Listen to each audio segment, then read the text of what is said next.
Hello વિદ્યાર્થી મિત્રો, ધવલ ટ્રામા સ્કૂલમાં આપ સૌનું સ્વાગત કરું છું. તો આપણે વાત કરીએ ધોરણ 12 આર્ટ્સ વિષય મનોવિજ્ઞાન એટલે કે સાયકોલોજી. સાયકોલોજીમાં આપણે યુનિટ નંબર 2, જેમાં યુનિટનું નામ છે શીખવાની ક્રિયા, કે એમાં આપણે છે ખૂબ જ વિસ્તારપૂર્વક એની સમજૂતી મેળવવાની છે. તો એમાં આપણે તમે વાત કરીએ કે મનોવિજ્ઞાન એ વર્તનનું વિજ્ઞાન તો છે જ, અને વર્તનની સાથે જે અભ્યાસ દરમિયાન જાણવા મળ્યું છે કે પૃથ્વી પરના તમામ સજીવોને તેની આસપાસના પર્યાવરણ સાથે કામ પાર પાડવા માટે શિક્ષણ અનિવાર્ય છે. દરેક સજીવને પોતાના જીવન રક્ષણ અને નિભાવવા માટે કોઈને કોઈ પ્રકારનું શિક્ષણ તો લેવું જ પડે છે. આપણે વાત કરીએ કે દરેક જીવ છે, મનુષ્ય હોય, પ્રાણી, પક્ષી, કોઈ પણ જીવજંતુ હોય, તો એ તમે જોશો એના જીવનના રક્ષણ માટે, એના બચાવ માટે એને કોઈને કોઈ પ્રકારનું છે તો કે શિક્ષણ લેવું જ પડતું હોય છે, અથવા મળી જ રહેતું હોય છે. શિક્ષણને કારણે જ આવતા પરિવર્તન અને પરિસ્થિતિમાં થતા બદલાવથી જે મળતા જીવનમાં રક્ષણ અને પ્રેરણાના સંતોષને કારણે પ્રાણી કે માનવ માત્રનું જે જીવન છે એ જ શક્ય બન્યું છે. આમ દરેક સજીવ પોતાના જીવન ચક્ર દરમિયાન મોટે ભાગે 2 પ્રકારનું વર્તન કરતું જોવા મળે છે. એક સાહજિક વર્તન અને બીજું આવે છે શિક્ષણ વર્તન. તો આ સાહજિક વર્તન શું કહે છે કે સાહજિક વર્તન માટે પ્રાણીને કોઈ પણ જાતનું ઔપચારિક શિક્ષણ મેળવવાની જરૂર એટલે કે રહેતી નથી. દરેક સજીવ જન્મથી જ પોતાના જનીનોમાં કેટલીક શક્તિઓ એટલે કે લઈને જ જન્મે છે, જેનાથી અમુક મર્યાદિત પ્રતિક્રિયાઓ આપતા એ શીખી જાય છે.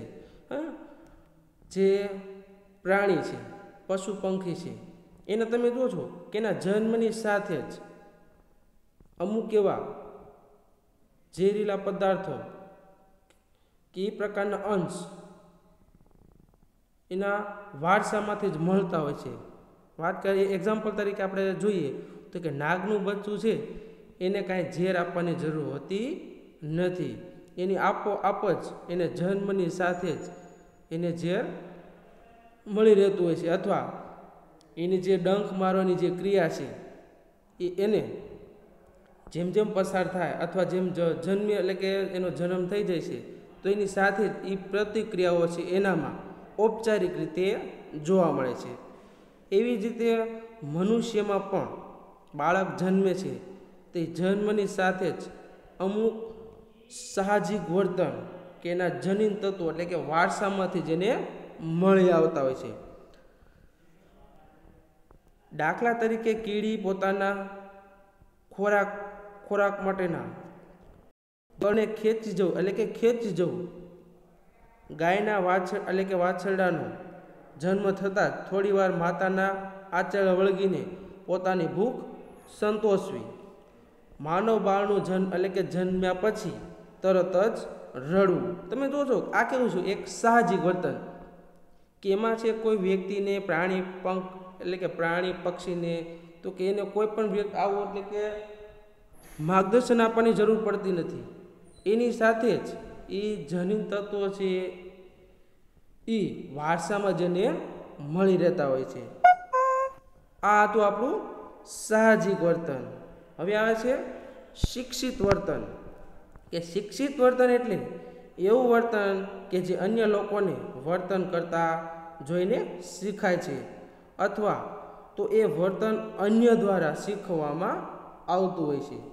આ પ્રકારના શિક્ષણમાં વ્યક્તિ કે પ્રાણીને જે તે વર્તન કરતા આવડતું હોતું નથી, પરંતુ વ્યક્તિ કે પરંતુ વ્યક્તિ કે પ્રાણી જે વર્તન કરતા શીખવા માટે સ્વેચ્છાએ ચોક્કસ પરિવર્તનનો સ્વીકાર કરીને વર્તનમાં બદલાવ લાવે છે. અહીં વ્યક્તિ કે પ્રાણી પોતાની મરજીથી જે તે શિક્ષણ મેળવ્યું હોય છે. આથી જ સાહજિક વર્તનને સામાન્ય રીતે આપણે શિક્ષણ તરીકે સ્વીકારતા નથી. પ્રાણી કે બાળકનો જેમ જેમ વિકાસ થતો જાય તેમ તેમ તે પર્યાવરણમાંથી અનુભવો અને ગ્રહણ કરીને પોતાના વર્તનમાં પરિવર્તન લાવી અને આગવી જીવનશૈલી અપનાવે છે. આમ માનવી હોય કે પ્રાણી હોય, દરેક પોતાના જીવનમાં પ્રત્યેક ક્ષણે પરિવર્તન લાવતા જ હોય છે. આથી જ શિક્ષણ એ જન્મથી મૃત્યુ સુધી ચાલતી અવિરત પ્રક્રિયા છે. સમજે છે કે શિક્ષણ કેવું છે કે કોઈ પણ વ્યક્તિ શિક્ષણ મેળવે છે અથવા શિક્ષિત થાય છે તો એ જન્મથી મૃત્યુ સુધી અવિરત એટલે કે સતત ને સતત એ પ્રક્રિયામાં છે તો કે પરિવર્તન આવ્યા જ કરે છે. તો આ હતું આપણું સાહજિક વર્તન અને શિક્ષિત વર્તન. હવે આપણે વાત કરીએ શીખવું એટલે શું, એની વ્યાખ્યા અને તેની સમજૂતીઓ.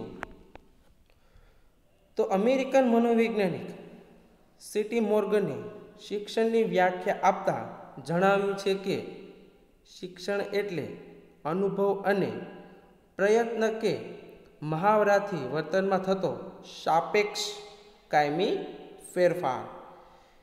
કે શિક્ષણ એટલે શું કીધું છે કે કોઈ પણ વ્યક્તિને શિક્ષણ મેળવવું હોય તો એને શું કરવું પડે છે, અનુભવ કરવો છે. અને પ્રયત્ન તો એમાં તમે જુઓ છો કે એને સતત ને સતત મહેનત કરવી પડે છે, સંઘર્ષ કરવો પડે છે. જે મહાવરાથી વર્તનમાં થતો સાપેક્ષ કે એની સામે ગમે એ પરિસ્થિતિઓ આવે તટસ્થ રહે છે, લડવાનું છે, કાયમી ફેરફાર. કારણ કે ફેરફાર તો ગમે એ પરિસ્થિતિમાં આવ્યા જ કરશે. હાલમાં આપણે એક્ઝામ્પલ તરીકે જોઈએ તો કોરોનામાં એટલે કે કોરોના જે વાયરસ છે, મહામારી છે, એમાં તમે જોશો કે આપણે જે અત્યારે જે શિક્ષણ ઓનલાઈન તમે જે મેળવી રહ્યા છો કે તમારે ઓનલાઈન એજ્યુકેશન મેળવો છો તો તમારે શું રહેવું પડે છે, પ્રયત્નશીલ રહેવું પડે છે, સક્રિય રહેવું પડે છે. એટલે છે કે એમાં સતત ને સતત કાયમી થોડાક ફેરફાર થશે. આજે તમને આ રીતે યુટ્યુબમાં ભણાવવામાં આવે અથવા ઝૂમ દ્વારા લાઈવ યુટ્યુબ છે, અલગ અલગ વેબસાઇટ દ્વારા છે તમને માર્ગદર્શન આપવામાં આવતું હોય છે. તો એ કેવું થાય છે કે અનુભવ અને પ્રયત્ન કે મહાવરાથી વર્તનમાં થતો સાપેક્ષ કાયમી ફેરફાર.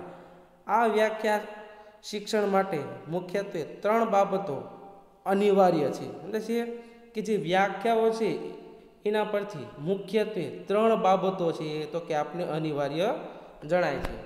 તો તો આપણે જોઈએ તો ફર્સ્ટ આવે છે અનુભવ, મહાવરા કે એટલે કે પ્રયત્નનું પરિણામ. બીજું આવે છે વર્તનમાં થતું પરિવર્તન. અને ત્રીજું આવે છે સાપેક્ષ કાયમી પરિવર્તન. કે શિક્ષણની વ્યાખ્યાઓ આપણે સમજૂતી મેળવી એની એટલે કે એની જે બાબતો છે આપણે વિગતે સમજીએ કે અનુભવ, મહાવરા કે એટલે કે પ્રયત્નનું એટલે કે પરિણામ.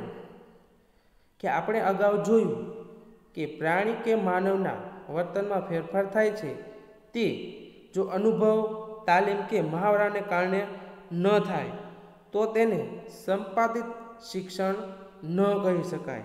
એટલે છે કે આપણે અગાઉ જોયું કે જે પ્રાણી છે, માનવ છે, એના વર્તનમાં ફેરફાર થાય છે તે જો અનુભવ, તાલીમ કે મહાવરાને કારણે ન થાય તો તેને સંપાદિત શિક્ષણ ન કહી શકાય. એટલે છે શિક્ષણ મેળવવા માટે તમારે જુઓ છો કે આપણે અનુભવ છે, તાલીમ છે કે એના કારણે એટલે છે આપણે બધું ક્યાંક ને ક્યાંક સમજવું પડે છે.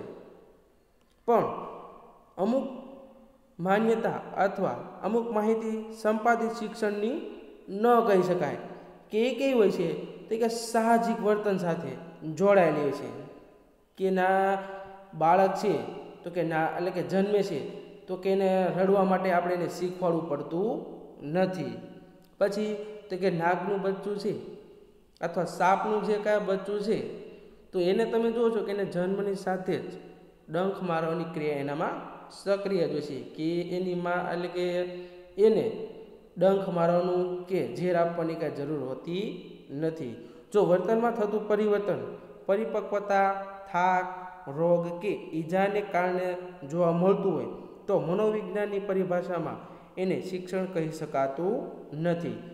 શું કહે છે કે જો વર્તનમાં થતું પરિવર્તન પરિપક્વતા એટલે કે પરિપૂર્ણ કે જે વ્યક્તિ છે બાળક અથવા યુવાન જે પરિપક્વ થઈ ગયો છે એને થાક, રોગ કે ઈજાના કારણે જો જોવા મળતું હોય તો તેને મનોવિજ્ઞાનની પરિભાષામાં શિક્ષણ કહી શકાતું નથી. એટલે છે માનો કે તમને કોઈ કામ એટલે કે કામ પ્રત્યે કે તમે 20 વર્ષના 22 વર્ષના એટલે કે પરિપક્વ થઈ ગયા છો, આપણે 20 વર્ષના કમ્પ્લીટ થઈ ગયા આપણી એજ, પછી તમે કોઈ પણ કામ માટે અનુભવ માટે સમજે છે એમ કહો થાક ને મને રોગ છે નામ છે સમજે છે તો એની માટે તમે જોશો કે મનોવિજ્ઞાન છે એ તમને શિક્ષણ એટલે કે એના માટે તમને શિક્ષણ કહી શકાતું નથી. મનોવિજ્ઞાન શું કહે છે કે તમે પરિપક્વ થઈ ગયા છો તો તમને કોઈ પણ પરિસ્થિતિમાં કોઈ પણ મહાવરા કે કોઈ પણ એવો અનુભવ છે તમે પ્રયત્ન કરો છો તો એમાં ચોક્કસ ને ચોક્કસ તમને છે તો કે સફળતા પ્રાપ્ત મળતી જ હોય છે. દાખલા તરીકે બાળક 3-4 મહિનાનું થતાં જાતે પથારીમાં ઊંધું પડતા શીખે છે, પથારીમાં પગ ભરાવીને ખસતા શીખે છે તો તેને રોજિંદી ભાષામાં બાળક ઊંધું પડતા શીખી ગયું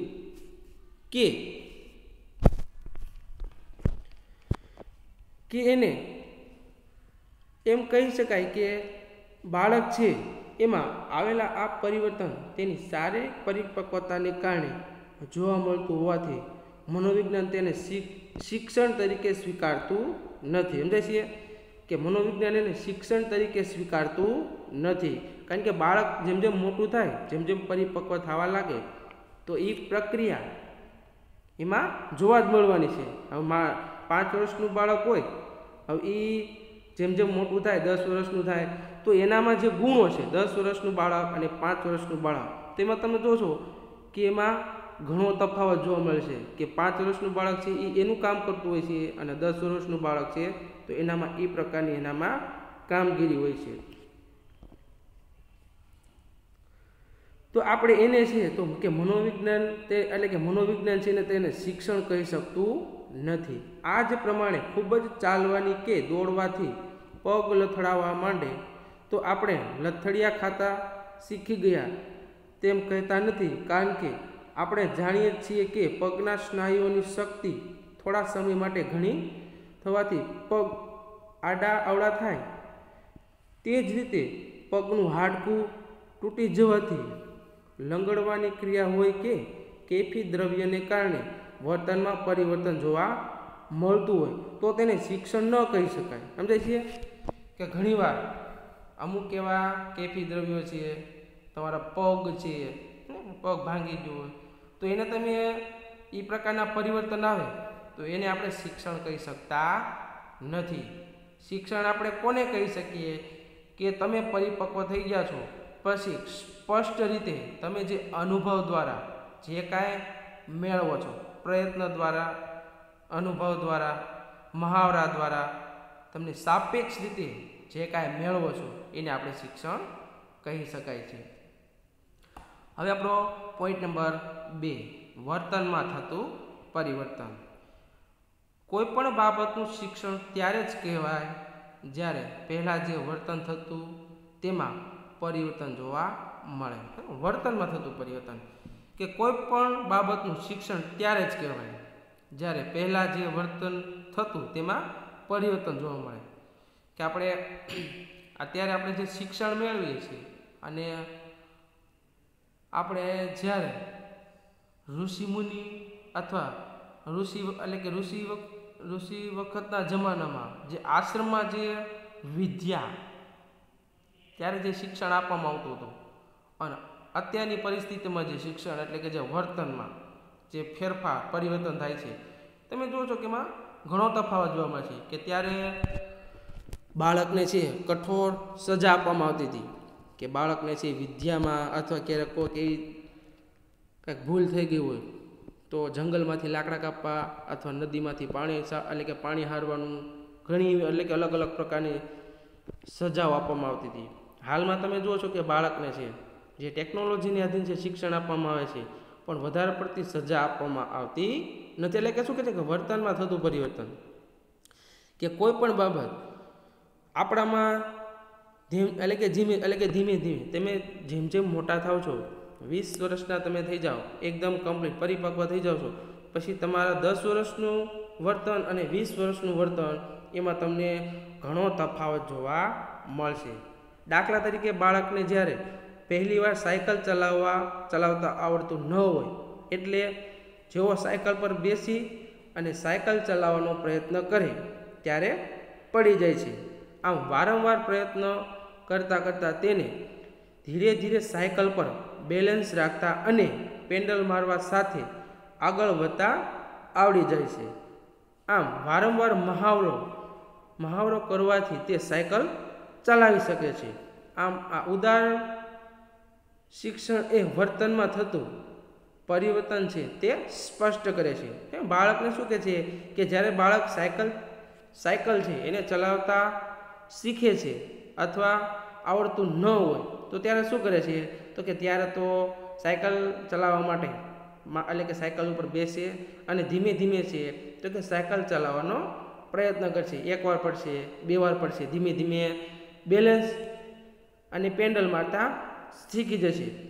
પણ વારંવાર મહાવરા કરવાથી કે વારંવાર ભલે પડી જાય છે, એકવાર પડી ગયો, બીજી વાર પડી ગયો, જેમાં હાર માની જશે કે ભાઈ મને નહીં આવડે તો એ સાયકલ ક્યારેય ને આવડશે નહીં.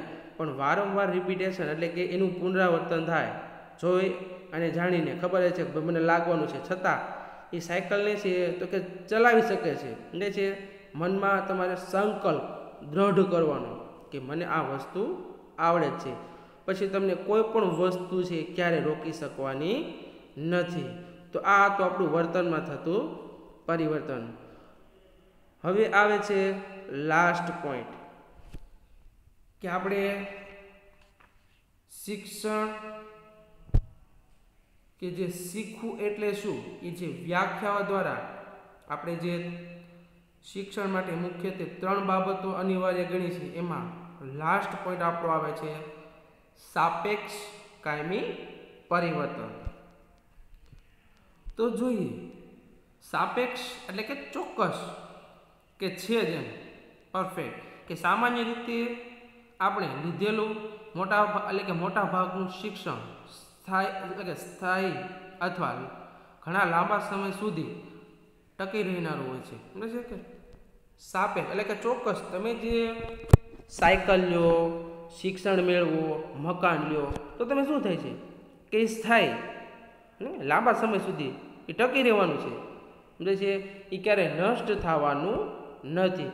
આ સંદર્ભમાં અગાઉ એટલે કે સમજ મેળવી છે કે થાક, ઈજા અને કેફી દ્રવ્યને કારણે અલ્પજીવી કે પરિસ્થિતિગત થયેલા ટૂંકા ગાળાના ફેરફારોએ શિક્ષણ નથી. સમજે છે કે જે થાક, ઈજા કે કેફી દ્રવ્યો એના કારણે અલ્પજીવી એટલે કે ટૂંકું જીવન કે જે પરિસ્થિતિગત જે થયેલા ટૂંકા ગાળાના ફેરફારો એટલે કે એને આપણે શિક્ષણ નથી, એને આપણે શિક્ષણ કહી શકતા નથી.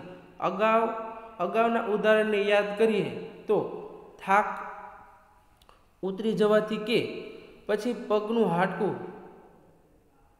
સાંધવાથી વ્યક્તિ સામાન્ય રીતે ચાલી શકે છે, માટે તે શિક્ષણ નથી.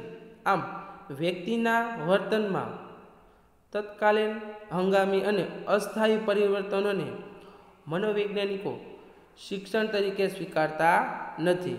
મનોવૈજ્ઞાનિકો છે એ કાંઈ વ્યક્તિને વર્તન એટલે કે તત્કાલીન જેનું વર્તન છે એટલે કે તાત્કાલિક, એમ કે હંગામી, અચાનક, અસ્થાયી જે પરિવર્તનો આવી જાય છે, તો કે મનોવિજ્ઞાન એને કાંઈ શિક્ષણ કહી શકતા નથી.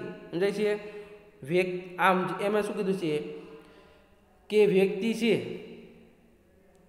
એ વર્તનમાં તથા દીર્ઘકાલીન અને સાપેક્ષ કાયમી હોય તેવા પરિવર્તનોને જ શિક્ષણ તરીકે સ્વીકારે છે. કે વ્યક્તિના વર્તનમાં દીર્ઘકાલીન એટલે કે લાંબો સમય સુધી, એમ આપણું આયુષ્ય છે એ લાંબો સમય સુધી સાપેક્ષ એટલે કે કાયમી રહે, પરિવર્તનો આવે, એના જ એક શિક્ષણ તરીકેનો સ્વીકાર ગણે છે. કે તમે જે શિક્ષણ મેળવો છો એ કાંઈ ટૂંકા ગાળા કે અલ્પજીવી કે પરિસ્થિતિગત જેટલું હોતું ટૂંકા ગાળા એટલે કે ટૂંકા ગાળા પૂરતું હોતું નથી. કેવું છે? દીર્ઘકાલીન. કે તમે જે શિક્ષણ મેળવો છો એ લાંબા સમય સુધી કાયમી, ચોક્કસ, સાપેક્ષ રીતે એમાં તમે જોશો કે એમાં જે પરિવર્તન આવે છે, એ જે ચેન્જીસ આવે છે, એને આપણે એક શિક્ષણ તરીકે સ્વીકારી શકાય છે. મનોવૈજ્ઞાનિકો પ્રાણી કે વ્યક્તિના વર્તનમાં થતા દીર્ઘકાલીન અને સાપેક્ષ કાયમી ફેરફારોને શિક્ષણ ગણે છે. મનોવૈજ્ઞાનિકો શું કહે છે કે પ્રાણી કે વ્યક્તિના વર્તનમાં થતા દીર્ઘકાલીન એટલે કે લાંબા સમય સુધી એટલે છે, અને સાપેક્ષ રીતે એટલે કે ચોક્કસ, અને કે જે વ્યક્તિ જન્મે છે એ તમે જુઓ છો કે કોઈ પણ ક્ષેત્ર સાથે જોડાય, વ્યક્તિના વર્તન કોઈ પણ રીતનું હોય, પછી પ્રાણી પણ એમ આવી જતું હોય છે, તો એ તમે જોશો કે એ લાંબા સમય સુધી ચાલવાનું છે, એ કંઈ ટૂંકા ગાળા સુધી કાંઈ ચાલવાનું નથી. તો એને શિક્ષણ ગણે છે. આગળના ઉદાહરણના સંદર્ભમાં જ સમજીએ તો બાળકને જ્યારે પહેલી વાર સાયકલ ચલાવવાનો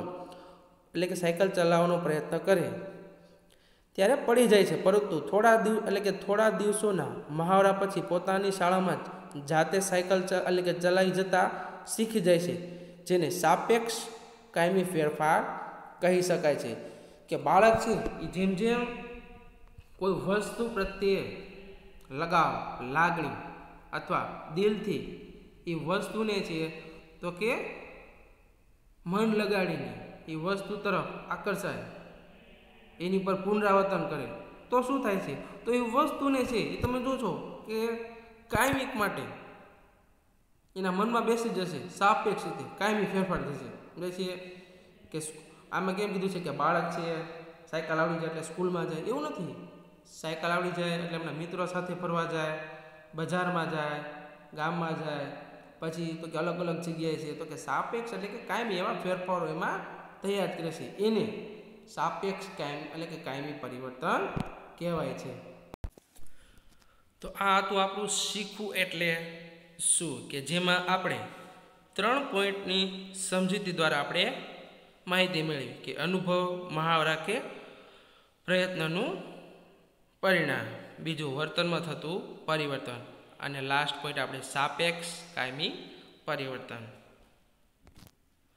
હવે આપણે વાત કરીએ નવા પોઈન્ટની ચર્ચા, કે આપણે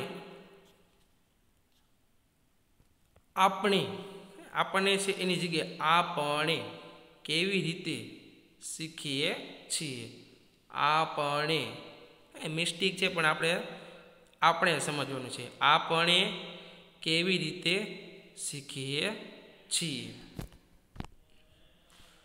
તો જોઈએ કે શિક્ષણ વિશે પ્રારંભિક ખ્યાલ મેળવ્યા પછી મુખ્યત્વે પ્રશ્ન એ થાય છે કે પ્રાણી કે માનવી કોઈ પણ બાબતનું શિક્ષણ મેળવે છે કેવી રીતે.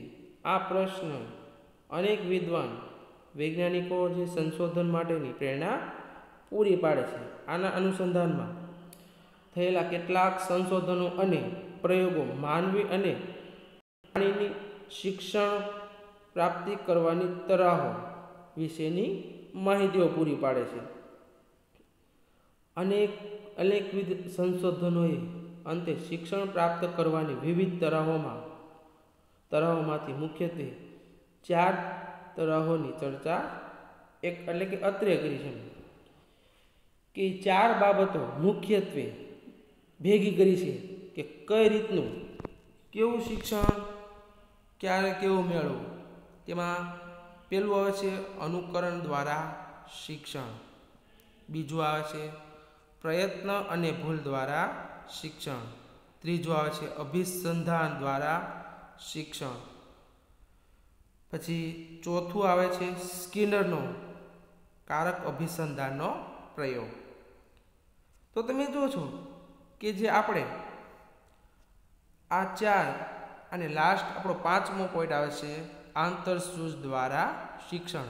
આ 5 પોઈન્ટ દ્વારા આપણે કેવી રીતે શીખીએ છીએ, સમજે છીએ કે જે શિક્ષણનું જે માળખું કોઈ પણ માનવી હોય કે પ્રાણી હોય એને કઈ રીતે, કેવા વૈજ્ઞાનિકોએ સંશોધન કર્યું છે, મનોવૈજ્ઞાનિકોએ, એને આપણે વિસ્તારપૂર્વક સમજવાનો પ્રયત્ન કરીએ. તો એમાં પહેલું આવે છે અનુકરણ દ્વારા શિક્ષણ, એટલે કે મોડેલિંગ અને સામાજિક શિક્ષણ. તો જોઈએ કે માનવ બળ હોય કે પ્રાણી, મોટા ભાગનું શિક્ષણ અનુકરણ દ્વારા જ મેળવે છે. અનુકરણ દ્વારા મેળવેલું શિક્ષણ અવલોકનાત્મક શિક્ષણ કે સામાજિક શિક્ષણ પણ કહેવાય છે.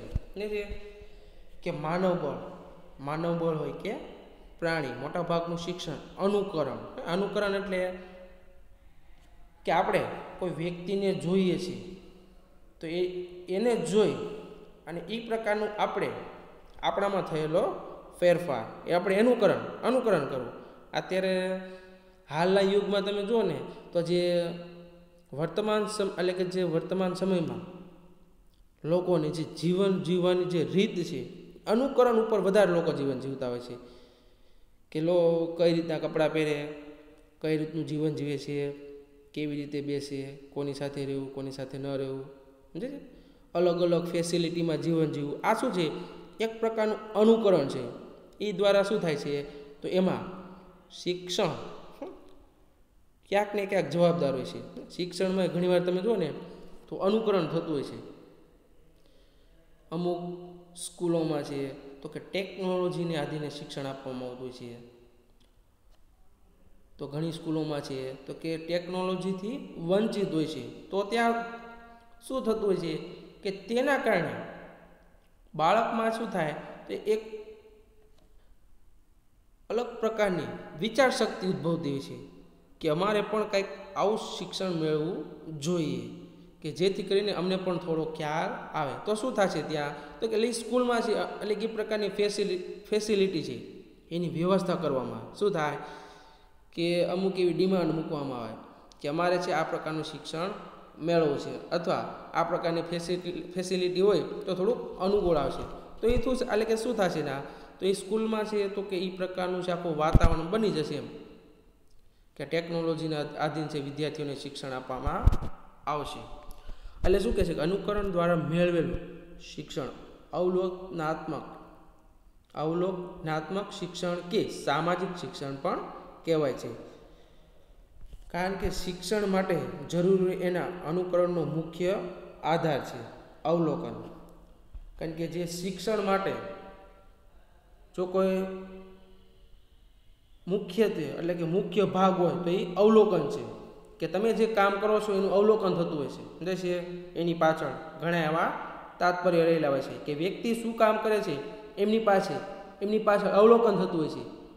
એની કામ કરવાની રોજિંદી જિંદગીમાં શું કામ કરી રહ્યો છે એની પાછળ એ પ્રકારની વ્યવસ્થા એટલે કે અવલોકન થતું હોય છે. માનો કે કોઈ કંપનીમાં છે કોઈ વ્યક્તિ કામ કરતો હોય તો તમે જોશો કે એનું અવલોકન થતું હોય છે. આ સીસીટીવી કેમેરા છે ટેકનોલોજી, તો એ તમે જોશો એ શું કરે છે, વ્યક્તિ કામ કરે છે એનું અવલોકન કરે છે, કેટલું કામ કરે છે, કેટલા ટાઈમે આવે છે, શું કરે છે, ચોરી નથી કરતો હોય તો એ બધી બાબતોનું શું થશે તો કે એ કેમેરામાં શું થાય છે તો કે અવલોકન કેચઅપ થઈ જતું હોય છે.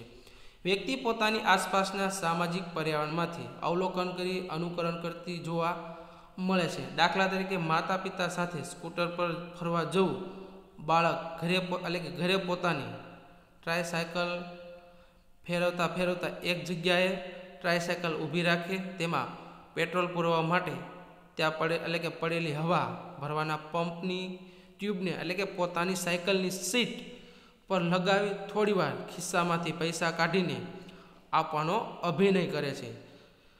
અનુકરણાત્મક શિક્ષણનું જ ઉદાહરણ છે.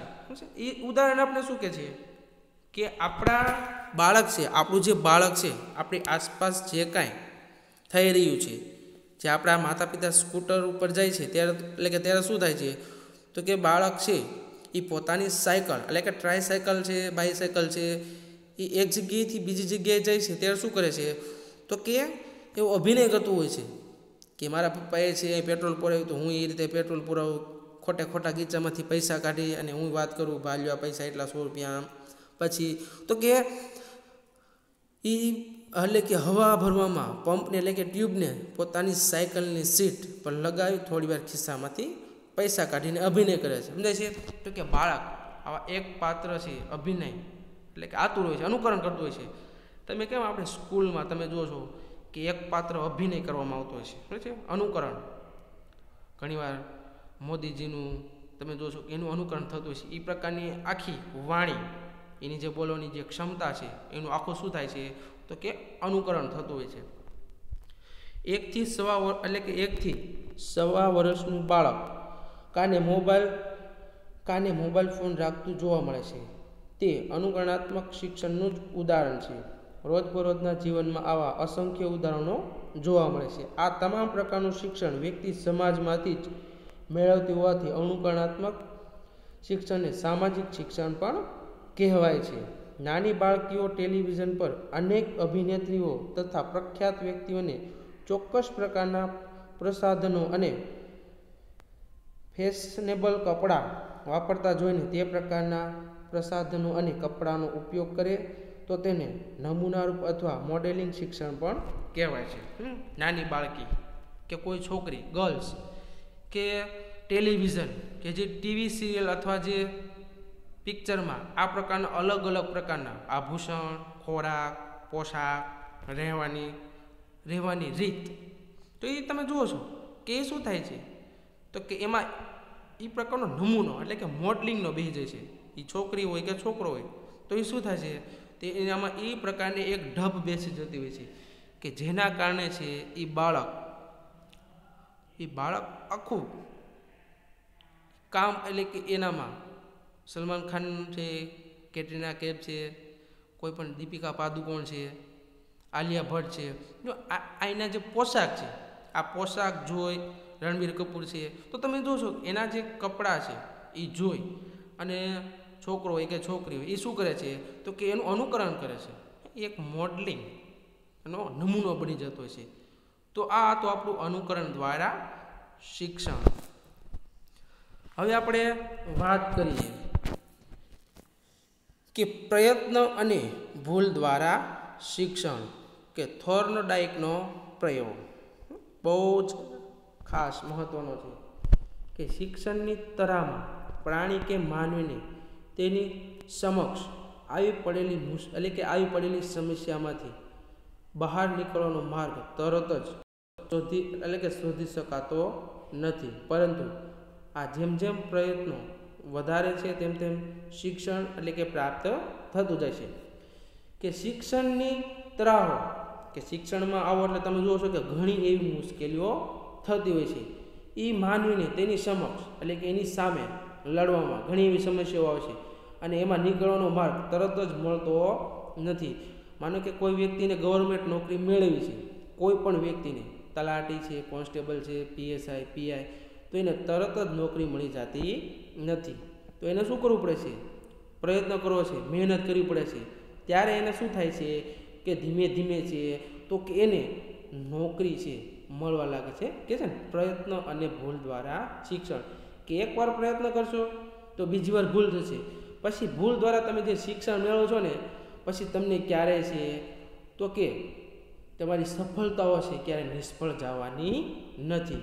તેને શિક્ષણ મળ્યાનું અનુમાન પ્રત્યેક પ્રયત્ને થયેલ સમય અને ભૂલોના ઘટાડા દ્વારા આવી શકાય છે.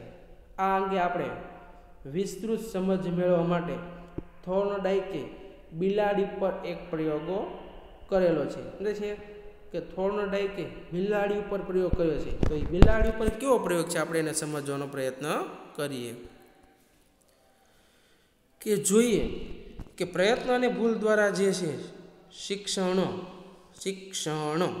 અહીંયા ભૂલ છે થોડી, શિક્ષણ કે એમાં થોર્નડાઇકે જે બિલાડી ઉપર પ્રયોગ કર્યો છે એને આપણે સમજવાનો પ્રયત્ન કરીએ કે અમેરિકન મનોવૈજ્ઞાનિક થોર્નડાઇક એક સમસ્યા પેટી બનાવી હતી.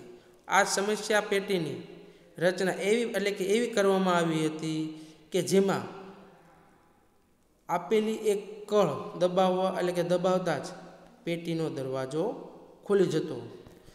કે અમેરિકન મનોવૈજ્ઞાનિક છે એ થોર્નડાઇકે સમજે છે એવી એક સમસ્યા પેટી બનાવી હતી. અને આ સમસ્યા પેટી કેવી હતી કે એની રચના એવી કરવામાં આવી હતી કે એમાં એક કળ કે એક બટન દબાવો તો જ પેટીનો દરવાજો ખુલે, બાકી તમે ગમે એમ ઉથલ પાથલ કરો તો એ પેટીનો દરવાજો ખુલવાનો નથી. તો જોઈએ કે એ હવે સમસ્યા કેવી હોય છે. કે આ સમસ્યામાં થોર્નડાઇકે એક ભૂખી બિલાડી મૂકી અને સમસ્યા પેટીની બહાર બિલાડીને દેખાય તે રીતે ખોરાક મૂકવામાં આવ્યો. સ્વાભાવિક રીતે જ બિલાડી ખોરાક મેળવવા માટે સમસ્યા પેટીની બહાર નીકળવાનો પ્રયાસ કરવા લાગી. એ પેટીમાં શું કર્યું તો કે આ પેટી છે એમાં થોર્નડાઇકે એક બિલાડી ભૂખી બિલાડીને એમાં મૂકી રાખી છે અને શું કર્યું છે કે સમસ્યા પેટીની બહાર બિલાડીને દેખાય તે રીતને ખોરાક મૂકવામાં આવ્યો કે જેથી કરીને ખોરાક ભાળે તો બહાર નીકળવાનો પ્રયત્ન કરે. સ્વાભાવિક રીતે બિલાડી ખોરાક મેળવવા માટે સમસ્યા પેટીની બહાર નીકળવાનો પ્રયાસ કરવા લાગી. કે ખાવાનું ભાળે ખોરાક કે આહાર જોઈ અને બિલાડી છે એ જે પેટીમાં પૂરવામાં આવેલી હતી તો એ ખોરાકને ખાવા માટે શું કરે છે તો કે નીકળવાનો પ્રયત્ન કરે છે. શરૂઆતમાં સમસ્યા પેટીના સળિયા પર પંજા માર્યા, સળિયાને બચકા ભર્યા, સમસ્યા પેટીમાં આમથી તેમ આટા માર્યા. કે શરૂઆતમાં શું કર્યું બિલાડીએ તો કે જે સળિયા કે એ પ્રકારની વ્યવસ્થા હતી તો કે એના પંજા માર્યા. બિલાડીના નખ તો હોય છે તો કે પંજા માર્યા તોય કાંઈ થયું નહીં.